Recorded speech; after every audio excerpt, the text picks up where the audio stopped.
ತುಳುನಾಡಿನ ಅತಿ ಪ್ರಭಾವಿ ದೈವಗಳಲ್ಲಿ ದೇವಿ ಅಂಶವಾದ ಧೂಮಾವತಿ ದೈವವು ಒಂದು.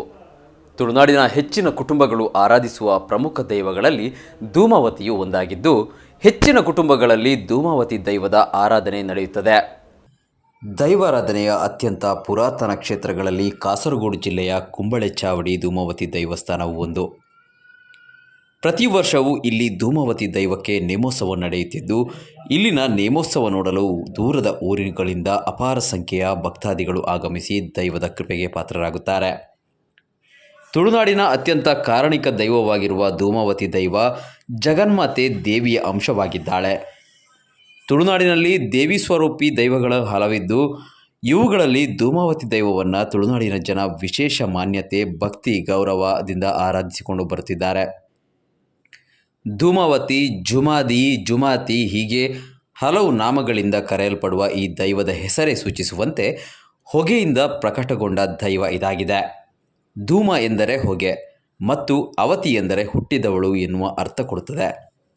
ಹೋಮಕುಂಡದಿಂದ ಪ್ರಕಟವಾದ ದೈವವಾದ ಕಾರಣ ಧೂಮಾವತಿ ಎಂದು ಕರೆಯಲ್ಪಡುವ ಈ ದೈವಕ್ಕೆ ಸಂಬಂಧಪಟ್ಟ ಹಲವು ಕಥೆಗಳು, ಪ್ರಾರ್ಥನೆಗಳು ಬೆಳಕಿಗೆ ಬರುತ್ತದೆ.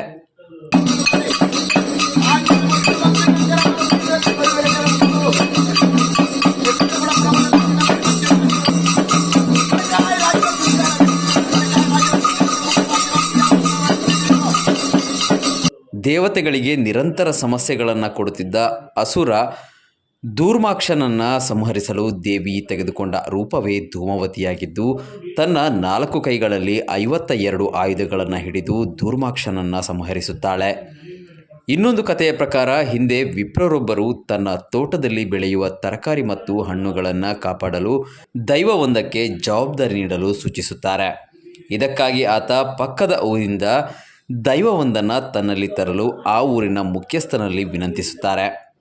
ಅದೇ ಪ್ರಕಾರ ವೀಳ್ಯದೆಲೆಯಲ್ಲಿ ದೈವದ ಪ್ರತಿರೂಪವನ್ನು ಮಾಡಿ ಪಿಂಗಾರದ ಹೂವಿನಲ್ಲಿ ವೀಳ್ಯದೆಲೆಯನ್ನು ಇಟ್ಟು ವಿಪ್ರರು ತನ್ನ ಊರಿಗೆ ಕೊಂಡೊಯ್ಯುತ್ತಾರೆ. ತನ್ನ ಮನೆಯ ಚಾವಡಿಯಲ್ಲಿ ಪಿಂಗಾರದಲ್ಲಿ ದೈವವನ್ನು ಆರಾಧಿಸಲು ಆರಂಭಿಸುತ್ತಾರೆ. ಆದರೆ ಕಾಲಕ್ರಮೇಣ ದೈವವನ್ನು ತಾಮ್ರದ ಪಾತ್ರೆಯಲ್ಲಿ ಮುಚ್ಚಿ ತನ್ನ ಗದ್ದೆಯಲ್ಲಿ ಹೂತಿಡುತ್ತಾರೆ.